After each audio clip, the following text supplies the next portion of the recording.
The shoes gave him away every time.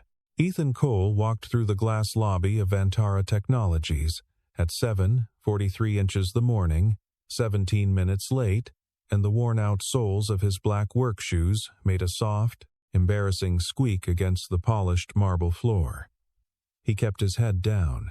He had learned, over the past 8 months, that keeping his head down was the fastest way to cross the lobby without collecting too many looks. It didn't always work. There he is. Derek Paulson's voice carried from the cluster of marketing associates gathered near the elevator bank. He said it the way people announce the arrival of something slightly ridiculous, a circus act, a stray animal that keeps wandering in from the street. 7:43. A new record. Laughter. Not loud, not cruel enough to be worth reporting. Just quiet, comfortable, the kind of laughter shared between people who understand each other perfectly and have decided, together, that someone else is the joke. Ethan pressed the button for the service elevator. He waited. He was 38 years old, and he looked it, or maybe a little older. His face had the kind of tired quality that comes not from years but from sleeplessness, from worry compounded nightly into something that settles into the skin permanently. His dark hair was cut short and unevenly, the kind of haircut a man gives himself in a bathroom mirror at midnight. His janitor's uniform, gray polo, dark slacks, was clean but visibly stressed at the collar, a small fraying at the left cuff that he kept meaning to mend. Inside his chest pocket, folded into a small square, was a prescription list. 6 medications, 3 pharmacies, 1 7-year-old girl. The service elevator opened. He stepped in. His name was on a laminated card near the cleaning supply closet on the 14th floor. E. He had read it, the first week, with the specific kind of humiliation that comes from seeing your entire identity compressed into a building management system. 8 months ago, he would have had a nameplate on a desk, a corner office, a title that required a hyphen. Now he had a laminated card and a mop. He pulled the card out and began the morning round, the same route he had memorized in his first week, moving through the corridors with the practiced invisibility of someone who has learned to become part of the background. Conference rooms, open floor plan, kitchen, restrooms. The building was alive with the morning energy of people who believed their work mattered. Sales calls, presentation, rehearsals, the clatter of keyboards. Ethan moved through it all like a current of air. Cole. The voice belonged to Warren Hicks, the facilities manager. He was standing at the end of the corridor with a clipboard and the satisfied expression of a man who had found, again, exactly the evidence he had been looking for. 3rd time this month you've been late. You know what that means. I know, Ethan said. Formal warning. 1 more and we're having a conversation with HR. I understand. Warren looked at him for a moment, as if expecting something, an excuse, a protest, a crack in the surface. Ethan gave him nothing. After a moment, Warren ticked something on his clipboard and walked away. From the open floor plan nearby, someone laughed at something on their screen. Someone else called across the room. Did you see the janitor? Dude shows up late every single day and doesn't even bother explaining himself. The reply, classic loser behavior. Ethan kept moving. Inside his shirt pocket, his phone buzzed. He pulled it out without stopping. Dr. Reeves. 7:51 a.m. Lily had a difficult night. Sinus rhythm irregular. We've adjusted her medication. Please call when you can. He stopped. Just for a moment. Just long enough to read the message twice, to make sure he had understood it.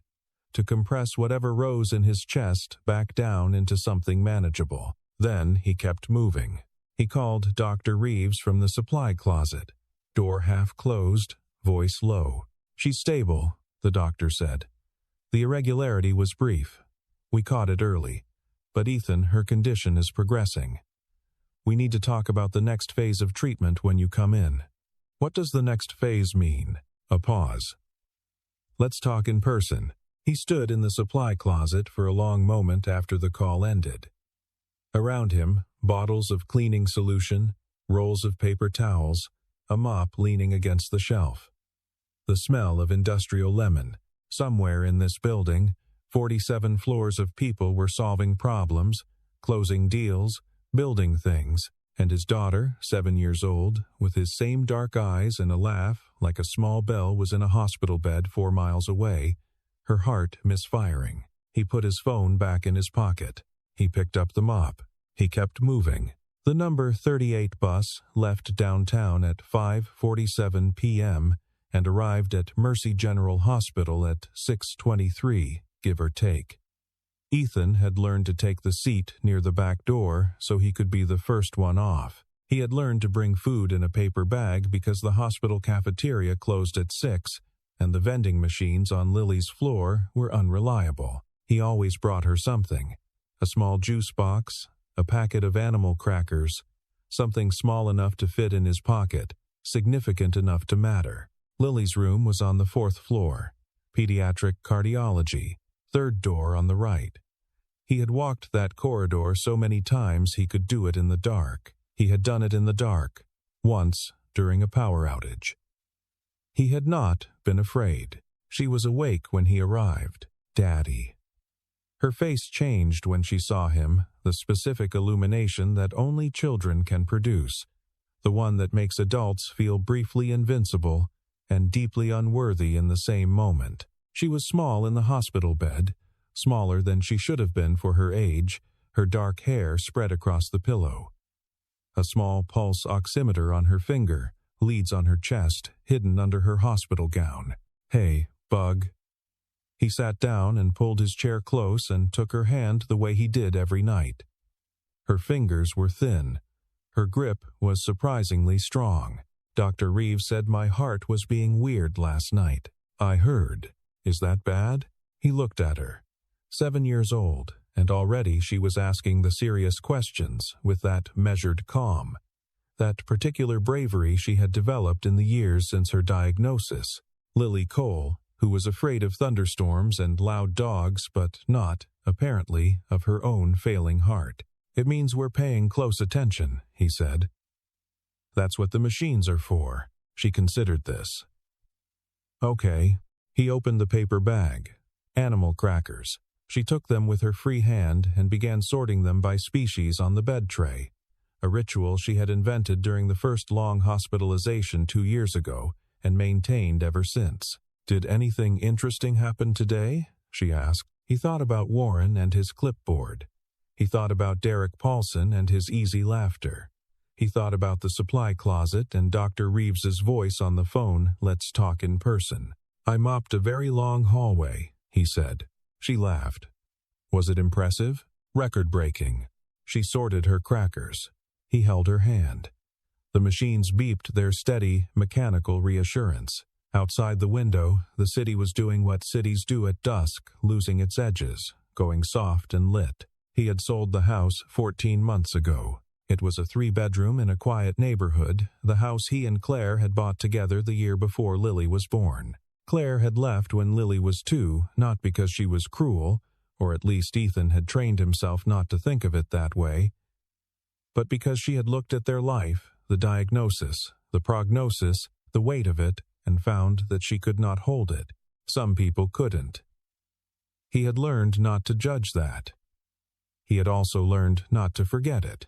The house went first, then the car, then the 401, cashed, early with penalties he hadn't had the bandwidth to calculate. The severance from his former job, senior infrastructure engineer at a cybersecurity firm, had lasted longer than he'd expected and shorter than he'd needed. He had taken the janitorial position because it was the first thing offered, because it came with health insurance, because the health insurance was non-negotiable. He had not told anyone he used to be an engineer. It had seemed, at the time, irrelevant. It had remained irrelevant until it wasn't. He stayed until 9. He always stayed until 9. When Lily fell asleep, he sat in the chair beside her bed and watched her breathe. The machines measured her in numbers. He had taught himself to understand oxygen, saturation, heart rate, rhythm. He knew what the numbers meant. He knew which fluctuations were normal and which ones required pressing the call button. He had become, out of necessity, fluent in a language he had never wanted to learn. Before he left, he kissed her forehead. "I'll be back tomorrow, Bug." She didn't stir. He took the bus home. He lay down on the pull-out sofa in the apartment he rented a studio, the smallest one available, and stared at the ceiling and tried to sleep. Most nights, he almost succeeded. Olivia Grant arrived at Vantara Technologies at 6:15 a.m. every morning, which meant she was always the first car in the executive parking structure and usually the last one to leave. She was 36 years old, the youngest CEO in the company's history, and she had earned that distinction the hard way, not through inheritance or luck or a single brilliant moment, but through the kind of sustained, relentless competence that gradually eliminates every other explanation. She was not unkind. She was precise. There was a difference, she had learned.